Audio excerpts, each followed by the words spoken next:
Is that okay? Yeah. So obviously Kim isn't with us on this retreat, but he sent myself and Carl a long set of instructions yesterday, and the first part of the instructions were what we did this morning. So being in nature, being connected with nature, and that aspect of the practice. And then the second aspect of the practice that he sent us was called Common Preliminaries, and he wants us to read this every afternoon.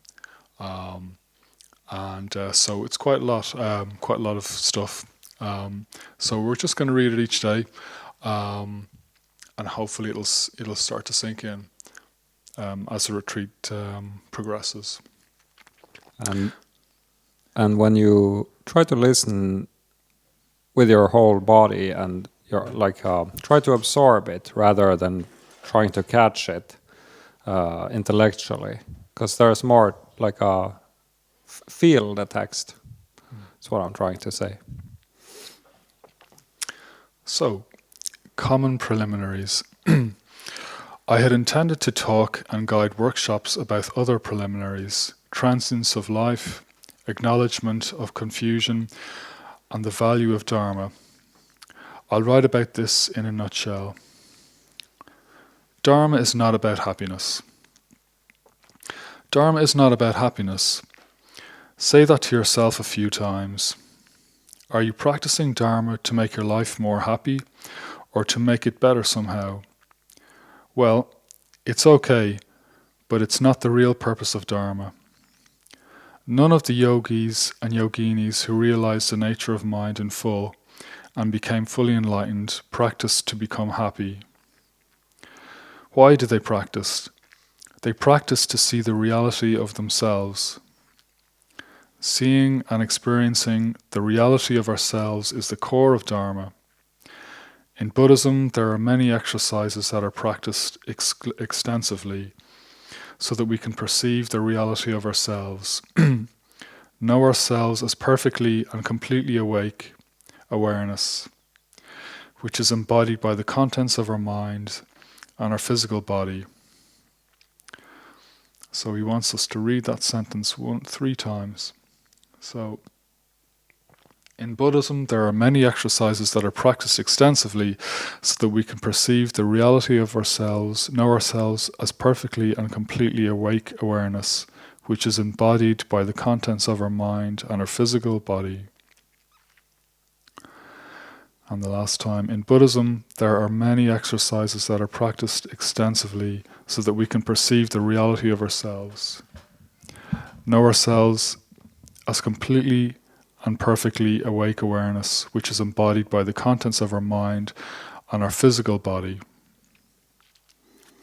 The second one is attachment. We become attached to life. We become attached to comforts that in our Western society are many. We also want to avoid discomfort. Yes? No? Think about it. Be honest, don't bullshit yourself.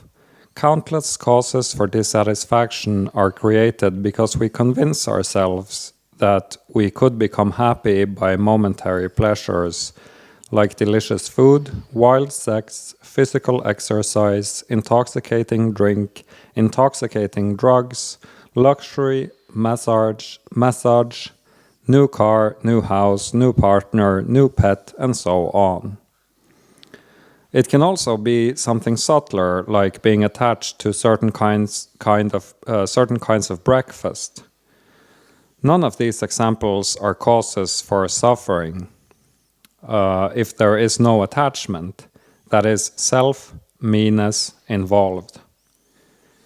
If you see that none of these things can give you lasting happiness, you won't rely on them.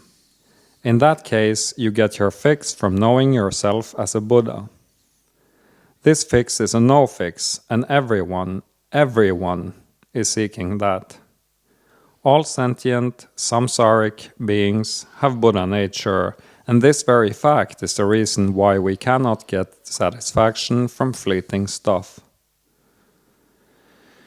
I am sure everyone in the room have heard this before.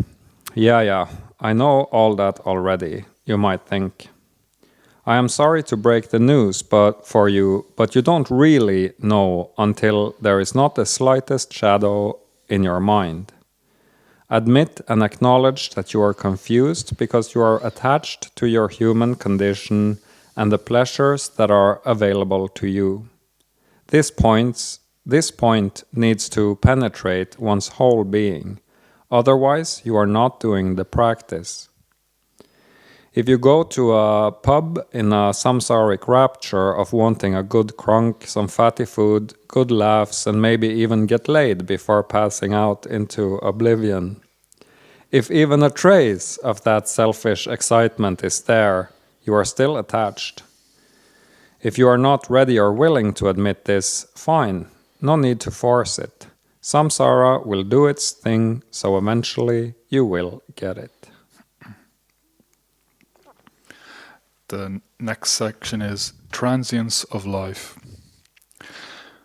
We are all human beings with human bodies, names, personas, and we do stuff that humans typically do. Also, human beings have Buddha nature and therefore can get released from samsara, cyclical existence. Buddha nature itself is a cause for liberation. I'd like to ask you to contemplate the following: the inevitability of death through accident, illness, or old age. Have you heard of anyone who avoided death? Of course not. You, I, and everyone else, including our loved ones, will die. I am sorry to put it so bluntly, but it is a fact that you, I, and everyone else cannot prevent. We cannot prevent the wheel of time from turning. We can only leap out of it by knowing ourselves as Buddhas. So when talking about these three preliminaries as Dharma practice, we are to sit down, contemplate, and imagine our bodies dying in sudden accidents of various kinds, in brackets, be creative, or being ill with horrible diseases, or being so old that your body simply cannot perform anymore, so that you cannot walk and cannot move, cannot eat because the stomach doesn't digest. You soil yourself, mouth is dry, eyes are blurry, ears don't hear well. If you contemplate the transience of life in this manner, your attachments and self-based confusion will transform and you will become more clear-minded, that is, a little bit closer to being free. We do not know when the moment of death comes, but it is certain that one moment your body falls down on the ground and breath stops. Heat will escape the body of samsaric humans in hours, and the body begins to decay, rot, and smell. Have you ever seen a dead body with your own eyes? Statistically, 151,000 people die every day. That's over 1 million in a week. 1 million human corpses, young people, old people, children, black people, white people, Asians, tall people, short people, smart people, dumb people, handsome people, attractive people, unattractive people, leaders, followers, PhDs, millionaires, billionaires, and poor people. How many of them die in peace and with a clear mind? If you are not comfortable with the idea that you will die and leave everything you know behind, you will die confused, afraid and anxious. Such a corpse is not a pretty sight. Yogis and yoginis welcome death with an open mind and die in equipoise, because they know it is an inevitable change and life continues afterwards. I am using quite graphical descriptions with the hope that you will be shaken up a bit and listen. Mortality is a good meditation and has been one of my main practices since I was a teenager, for over 25 years now. I am still not done, and am certainly samsaric, so that when I die, You might see my body go dry and black. That's a joke, haha. Life is transient, and that is one of the beauties of it. Everything is in motion. It is typical for humans, when we grow up, to create a belief system and absorb fixed views about all kinds of things. Self and attachment are present pretty much from the day we are born. Of course, it is this way. One of the most central teachings of Buddhism is transmigration between different realms. Now we are samsaric humans. In 100 years we might be dogs, cats, pigs, angels, gods, or demons, depending on what kind of mind we cultivate. Or we might be liberated. Actually, even sooner than 100 years. When we realize or actualize our inner Buddhahood, whether or not we realize or actualize our inner Buddhahood depends on our readiness and willingness, which is merit, karmic connections, i.e. teachings and teachers, and effort in practice. Readiness and karmic connections come from our previous lives and are further strengthened in this one, if we practice. Effort in practice also comes from previous lives and greatly defines our ability to understand Dharma quickly through flesh and bone instead of brooding on mental concepts. Some practitioners, the moment they hear the Dharma and hear about Buddhas or emptiness or something related, are already on the path. It just clicks. It's like the old analogy of a horse and a whip. A brilliant horse runs at the shadow of a whip. At the other extreme, the horse who walks lazily and takes breaks, even if it is hardly beaten. I've seen many such bad horses in people who are very, very casual about Dharma, but because they themselves don't practice, are mere believers, are convinced that they know what the teachings of the Buddha are all about. When such people draw their last breath, it will be a crazy and scary roller coaster for them. Maybe they won't take Dharma as so granted in future lives. Such people never listened to their teacher and never really did preliminaries. Then there are horses in between these two. What kind of horse are you? Clarify your motivation to yourself to make your path easy and straight. If you are after happiness or just bite here and there, you will have a long and winding road ahead of you. It is not a problem for me, and I am not admonishing you either. So, mortality and transience of life is a great preliminary.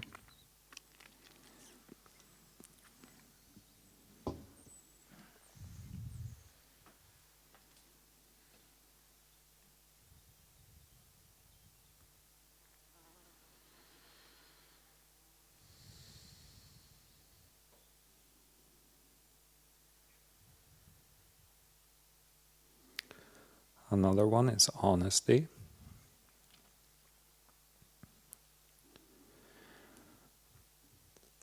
Honesty is another preliminary. We need to be honest and willing to see our own faults. Not many people can practice that well because we want to affect things to our favor, to make it better for us so we can be happier.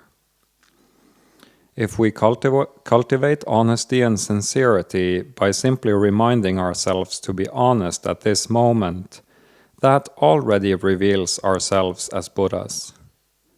Honesty and sincerity brings in a flood of energy that is pure, pacifying, and grounded. If we remain honest about our thoughts, words, and actions, we are already Buddhas. It is a misconception to think that if one remained honest for 30 years, then the reward would come after such a period of cultivation. No, The reward of non-reward is instant and has an instant effect on our mind. Preliminary of honesty, reminding ourselves to be honest, like other preliminaries, need to be repeated many times. In that way, we are actually transforming our self-centered and self-invested habits. Being honest purifies our actions.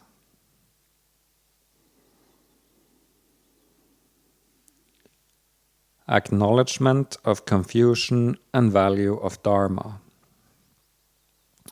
We cannot really value Dharma unless we can acknowledge the depth and seriousness of our confusion.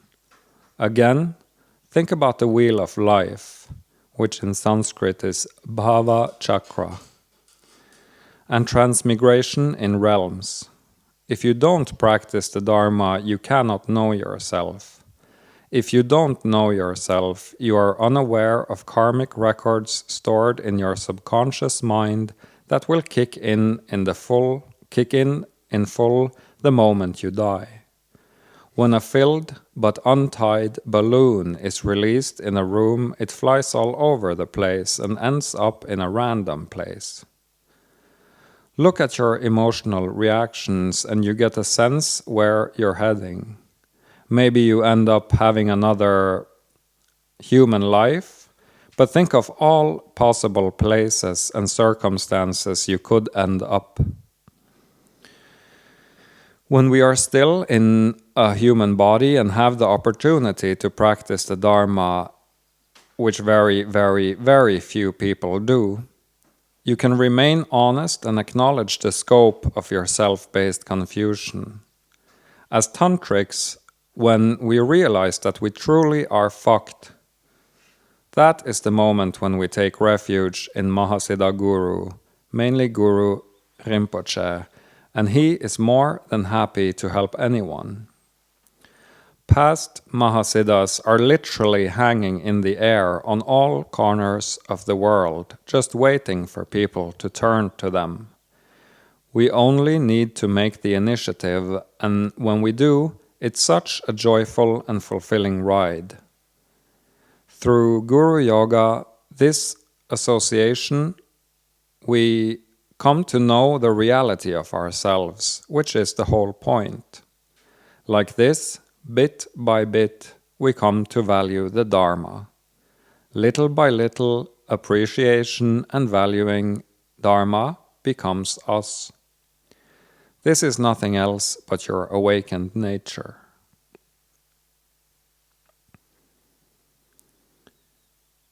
Bodhicitta.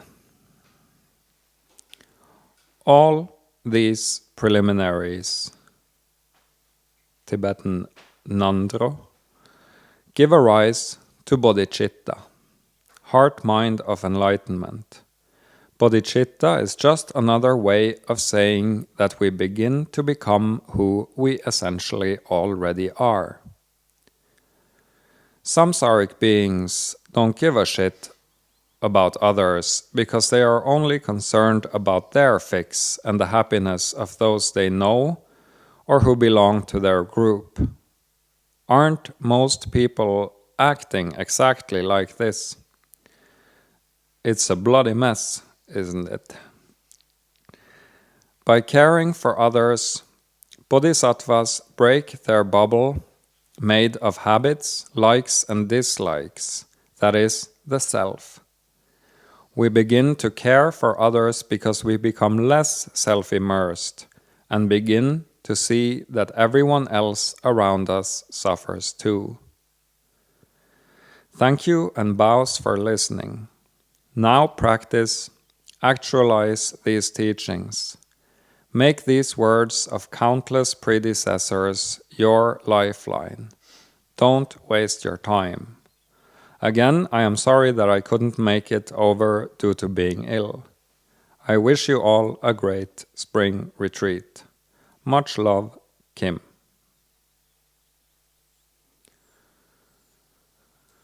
So you can find this online and we will also read it tomorrow. But for now, let's just sit.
So I think we will do a questions at a later point. So we will make some room for it. But now we take a break, the afternoon break. So I will heat the soup, reheat the soup, and yeah, enjoy the break.